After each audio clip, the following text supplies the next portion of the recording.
untuk mengikuti pembelajaran pada pagi hari ini ya. Nah, anak-anak, pada pagi hari ini Ibu Hari akan mengajak kalian belajar agama. Kita mengambil dari buku atau majalah Jamrud yang sudah kalian beli. Kalian sudah mempunyai semua ya.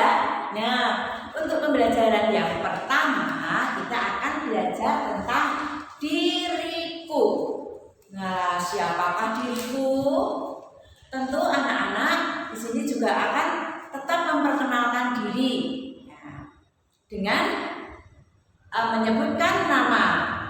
Ketika kita memperkenalkan diri, nama ada dua macam ya.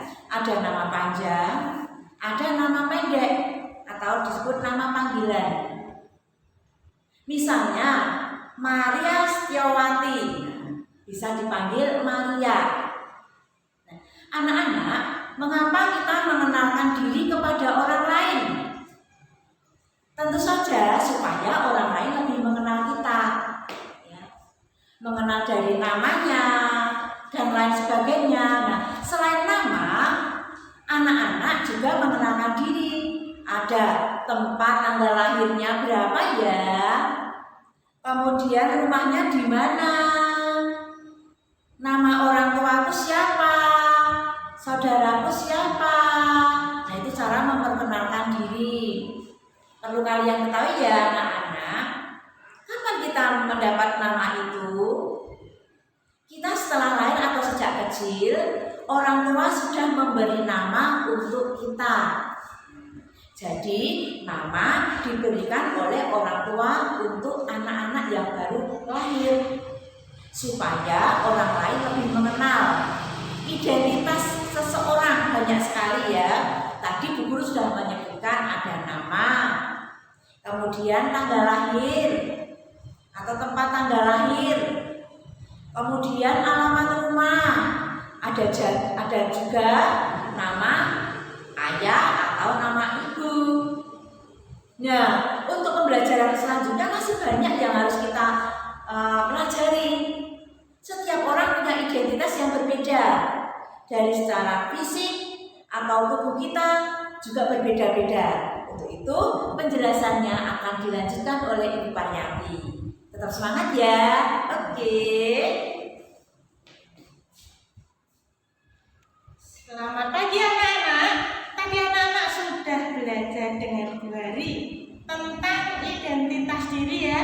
Anak-anak punya masing-masing nama, dan nama itu yang memberikan siapa? Orang tua. Nama diberikan sejak kecil. Selain nama, anak-anak juga punya ciri-ciri fisik yang khusus.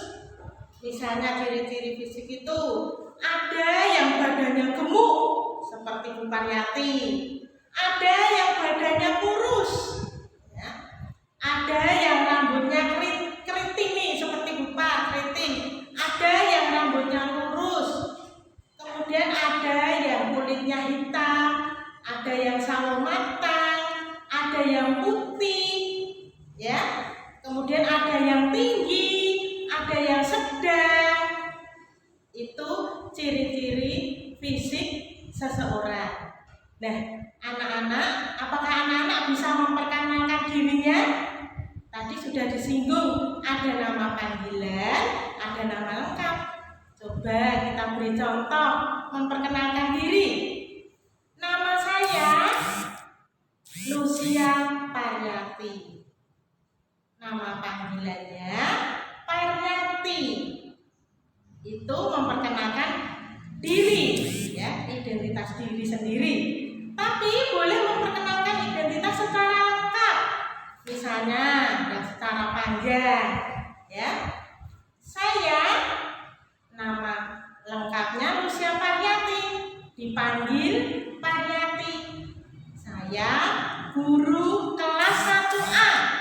Alamat rumahnya di Jalan Seruni 8 nomor 23. Pariyati punya anak 2. Nah, itu anak-anak memperkenalkan diri secara lengkap. Nanti anak-anak juga bisa memperkenalkan diri secara sederhana, pendek, nama lengkap dan nama panggilan saja, atau secara identitas yang lengkap. Namanya siapa, nama lengkap, nama panggilannya siapa, kemudian kelas berapa, mungkin punya nama orang tua, nama ibu siapa, nama ayah siapa, atau mungkin punya adik dan kakak, namanya siapa. Anak-anak bisa memperkenalkan diri. Sekian ya, terima kasih, selamat belajar.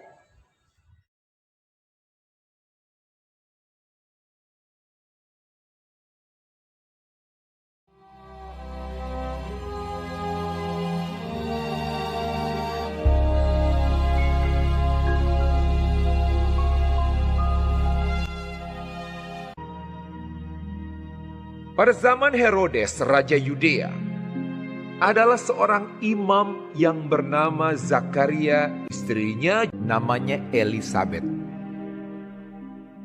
Keduanya adalah benar di hadapan Allah dan hidup menurut segala perintah dan ketetapan Tuhan. Tetapi mereka tidak mempunyai anak sebab Elisabet mandul dan keduanya telah lanjut umurnya. Pada suatu kali, waktu tiba giliran rombongannya, Zakaria melakukan tugas keimaman di hadapan Tuhan. Dialah yang ditunjuk untuk masuk ke dalam bait suci dan membakar ukupan di situ. Maka tampaklah kepada Zakaria seorang malaikat Tuhan berdiri di sebelah kanan mezbah pembakaran ukupan. Melihat hal itu ia terkejut dan menjadi takut. Tetapi malaikat itu berkata kepadanya, "Jangan takut, hai Zakaria, sebab doamu telah dikabulkan, dan Elisabet istrimu akan melahirkan seorang anak laki-laki bagimu.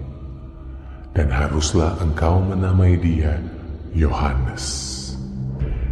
Engkau akan bersuka cita dan bergembira. Ia akan membuat banyak orang Israel berbalik kepada Tuhan Allah mereka."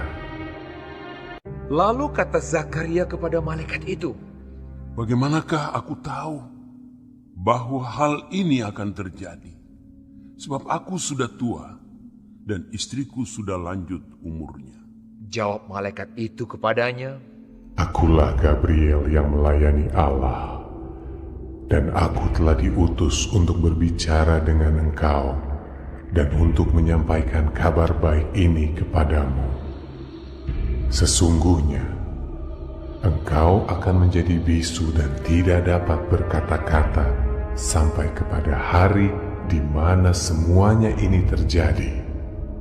Karena engkau tidak percaya akan perkataanku yang akan nyata kebenarannya pada waktunya." Sementara itu seluruh umat berkumpul di luar dan sembahyang. Waktu orang banyak menanti-nantikan Zakaria, mereka menjadi heran bahwa ia begitu lama berada dalam bait suci. Ketika ia keluar, ia tidak dapat berkata-kata kepada mereka dan mengertilah mereka bahwa ia telah melihat suatu penglihatan di dalam bait suci. Lalu ia memberi isyarat kepada mereka, sebab ia tetap bisu. Ketika selesai jangkau waktu tugas jabatannya, ia pulang ke rumah. Beberapa lama kemudian Elisabet istrinya mengandung dan selama 5 bulan ia tidak menampakkan diri. Katanya, "Inilah suatu perbuatan Tuhan bagiku. Dan sekarang ia berkenan menghapuskan aibku di depan orang." Kemudian genaplah bulannya bagi Elisabet untuk bersalin. Dan ia pun melahirkan seorang anak laki-laki. Ketika tetangga-tetangganya serta sanak saudaranya mendengar bahwa Tuhan telah menunjukkan rahmat-Nya yang begitu besar kepadanya, bersukacitalah mereka bersama-sama dengan dia. Maka datanglah mereka pada hari yang ke-8 untuk menyunatkan anak itu, dan mereka hendak menamai dia Zakaria menurut nama bapaknya. Tetapi ibunya berkata, Jangan, ia harus dinamai Yohanes. kata mereka kepadanya.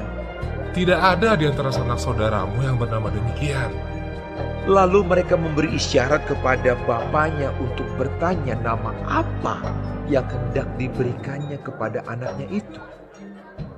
Ia meminta batu tulis, lalu menuliskan kata-kata ini. Namanya adalah Yohanes. Dan mereka pun heran semuanya. Dan seketika itu juga terbukalah mulutnya dan terlepaslah lidahnya. Lalu ia berkata-kata dan memuji Allah. Dan semua orang yang mendengarnya merenungkannya dan berkata, Menjadi apakah anak ini nanti? sebab tangan Tuhan menyertai dia. Dan Zakaria ayahnya penuh dengan Roh Kudus lalu bernubuat. Katanya, Terpujilah Tuhan Allah Israel, sebab ia melawat umatnya dan membawa kelepasan baginya. Dan engkau, hai anakku, akan disebut Nabi Allah yang Maha Tinggi, karena engkau akan berjalan mendahului Tuhan untuk mempersiapkan jalan baginya, untuk memberikan kepada umatnya pengertian akan keselamatan yang berdasarkan pengampunan dosa-dosa mereka. adapun anak itu bertambah besar dan makin kuat rohnya. Dan ia tinggal di padang gurun sampai kepada hari ia harus menampakkan diri kepada Israel.